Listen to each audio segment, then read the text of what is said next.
नमस्कार, आप देख रहे हैं हिंदी खबर एक्सप्रेस और मैं हूं आपके साथ मानवी ठाकुर।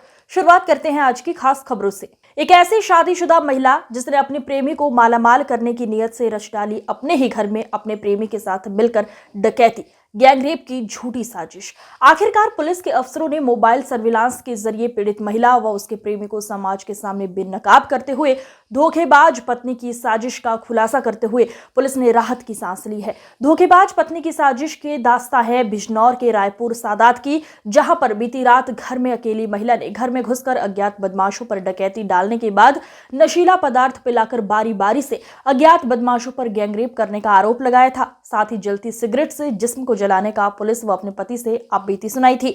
हालांकि पुलिस ने पीड़ित महिला के पति की तहरीर के मुताबिक अज्ञात बदमाशों के खिलाफ गैंगरेप जैसी संगीत अन्य धाराओं में केस दर्ज कर अज्ञात बदमाशों की पुलिस सरगर्मी से तलाश में जुट गई थी। लगभग 8:30 बजे नगीना देहात पुलिस को सूचना प्राप्त हुई थी कि रायपुर सादात के एक मोहल्ले में एक मकान में शुरुआत में जो सूचना मिली थी वो मिली थी कि चोरी की घटना हुई है। उस सूचना पे तत्काल थाना प्रभारी गए, उसके कुछ समय बाद सीओ साहब भी गए। वो दोपहर में एक तहरीर दी गई कि घर में डकैती हुई है और घर में जो पीड़िता थी उसके साथ सामूहिक दुष्कर्म की घटना हुई है।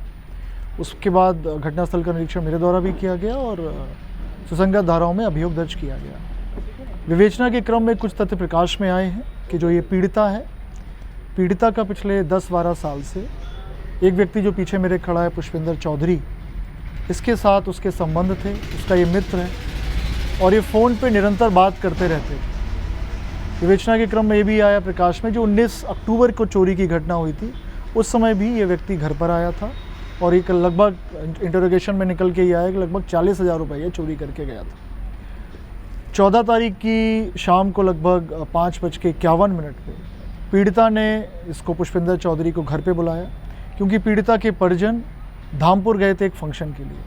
तो वो धामपुर निकले और इसने घर पे बुलाया और इसने ये सारा सामान जो आपको दिख रहा है, चांदी का सामान है, जेवर है, सोने का जेवर है, कुछ घड़ियाँ हैं, करेंसी नोट्स हैं, मोबाइल फ़ोन है, एलईडी है, स्कूटी है, ये सब इसने इसके सुपुर्द कर दी और ये सारा सामान लेके बिजनौर आ गया।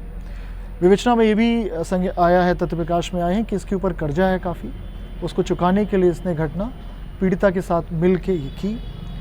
विवेचना के क्रम में तथ्य में ये भी आया प्रकाश में कि जो चोट पीड़िता को आई है वो उसने स्वयं की है, इसके साथ मिल के की है। अभी तक की विवेचना में दुष्कर्म की कोई बात की पुष्टि नहीं हुई है, प्राइवेट पार्ट्स में कोई इंजरी नहीं है और जो भी तथ्य प्रकाश में इनको हम लोग फर्दर कंक्लूजन पर लेकर जाएंगे और साइंटिफिक इन्वेस्टिगेशन करके उसमें शीघ्र चार्जशीट लगाएंगे और माननीय न्यायालय में पैरवी करके इनको कड़ी से कड़ी सजा दिलवाएंगे। Thank you. कोई सवाल आपको अगर पूछना है? कहाँ का रहने वाला सर?